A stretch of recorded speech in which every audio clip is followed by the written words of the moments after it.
उसके लिए सिवा सरेंडर करने के और कोई चारा नहीं था। बादल नौखास्ता अपने होंठ काटता वो बाहर निकल गया। हाथ ऊपर उठाओ, गनबरदार ने सख्ती से कहा। कौन हो तुम, क्या चाहते हो? ड्राइवर को अपनी बेबसी पर गुस्सा आने लगा था। वो सिर्फ ड्राइवर नहीं, सेठ हांडीवाला का बॉडीगार्ड, राजदार और माजी का मारूफ गुंडा था। शट अप, दोबारा कोई सवाल न करना, उस गनबरदार ने ड्राइवर के पहलू में बंदूक की नाली लगाते हुए कहा। मर्द के बच्चे हो तो मुझे एक मौका देकर देखो, ड्राइवर फट पड़ा, लेकिन उसके सवाल का जवाब उसे अपने सर पर लगने वाली उस जोरदार ज़रब की सूरत मौसूल हुआ जो उस गनबरदार के दूसरे साथी ने अपनी गन के दस्ते से उसके सर पर लगाई थी। ड्राइवर कटे हुए दरख्त के तने की तरह वहीं पर गिर पड़ा। साला बहुत मर्द बनता है। ये कहते हुए उस गनबरदार ने ड्राइवर वाली सीट संभाल ली। सेठ हांडीवाला को ठंडे पसीने आने लगे थे। ये खिलाफ तवक्को सूरत हाल उसकी जान भी ले सकती थी और दूसरी तरफ परवीन का बुरा हाल था। खौफ से उसकी घुगी बंद गई थी और वो फटी फटी नजरों से कभी सेठ की और कभी हमला आवरों की तरफ देख रही थी। ड्राइवर की सीट संभालने वाले ने ऑटोमेटिक दरवाजे का लॉक अपने दाएं हाथ से खोला और बाहर खड़े हमला आवर ने हैंडल खींचकर दरवाजा खोल दिया। सेठ साहब बाहर तशरीफ ले आइए, हमने आपको पहचान लिया है, आप सेठ हांडीवाला हैं। चलो अच्छा हुआ, हम तो किसी और का इंतजार कर रहे थे, उसने बड़े नॉर्मल लहजे में कहा।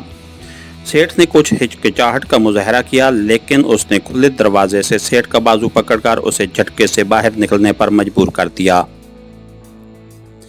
हांडीवाला लड़खड़ाकर सीधा खड़ा हुआ था। देखो सेठ, तुम दिल के मरीज हो, ज्यादा हलचल तुम्हारे लिए बहुत नुकसानदेह है। अपनी जान से जाओगे, जो हमारे लिए भी और तुम्हारे लिए भी बुरी बात है। आपने पहलवान का अंजाम तो तुमने देख लिया होगा। उसने बाहर सड़क पर औंधे मुंह पड़े ड्राइवर की तरफ इशारा किया जिसके सर से खून पर नाले की तरह बह रहा था। लो, ये गोली जबान के नीचे रख लो। उसने अपनी जैकेट की जेब से दिल के मरीजों वाली मखसूस गोलियों की डब्बी उसकी तरफ बढ़ाई। सेठ ने फौरन ही उसकी हदायत पर अमल किया था। गोली जबान के नीचे रखने से उसकी हालत कदरे संभल गई थी। तुम जो चाहते हो मैं देने को तैयार हूं, लेकिन मुझे जाने दो, उसने बमुश्किल कहा।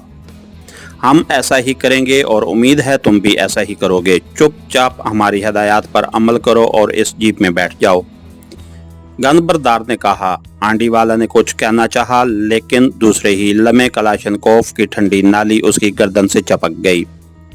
अब तुम जबान से कुछ नहीं कहोगे। गनबरदार ने उसकी गर्दन पर दबाव बढ़ाया और सेठ हांडीवाला डगमगाते कदमों से जीप की तरफ चल दिया। उसे जीप की अगली सीट पर बिठाया गया था। उस गनबरदार ने ड्राइविंग सीट संभाल ली और सिपाहियों में से एक पीछे बैठ गया।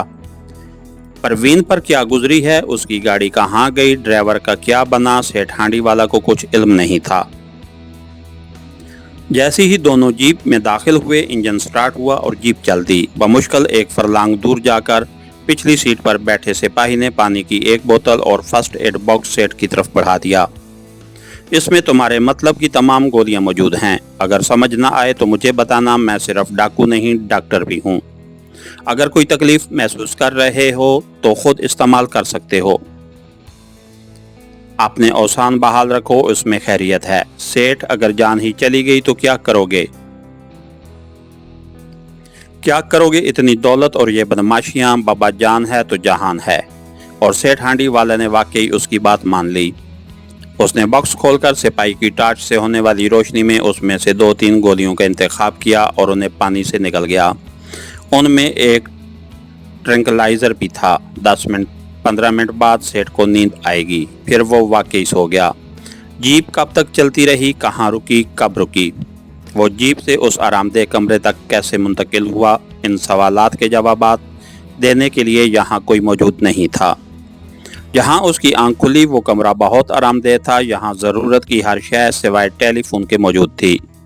इन लोगों ने यकीनन सेठ हांडीवाला की तलाशी ली थी, लेकिन उसकी जीप से कुछ नहीं निकाला था। उसे अपना सर भारी होने का एहसास ज़रूर हुआ था, लेकिन ये मामूल की बात थी। सेठ हांडीवाला ने उस आरामदेह पलंग से उठकर, जिस पर वो फरोकश था, चाहा कि खिड़की के जरिए बाहर का मंजर देखने की कोशिश करे। کچھ سوچ کر اس نے پردہ ہٹایا۔ کھڑکیاں باہر سے بند تھیں، البتہ باہر سورج نکل آیا تھا۔ البتہ کھڑکی سے باہر اونچی اونچی دیواریں اور کچھ درختوں کے سوا کچھ دکھائی نہیں دے رہا تھا۔ وہ اونچی اونچی دیواروں والی کسی عمارت کے اس کمرے میں بند تھا۔ کمرے کا دروازہ بھی باہر سے بند تھا۔ سیٹھ ہانڈی والا نے ملحقہ باتھ روم کا دروازہ کھولا اور خود کو حالات کے رحم و کرم پر چھوڑ کر اندر داخل ہو گیا۔ اس کے ساتھ ہی ہماری آج کے ایپیسوڈ کا اختتام ہوا۔ کہانی گار چینل کو لائک کیجئے، سبسکرائب کیجئے اور بیل آئیکن کو پریس کر دیجئے تاکہ ہر آنے والی نئی ویڈیو آپ تک بر وقت پہنچ سکے۔ شکریہ۔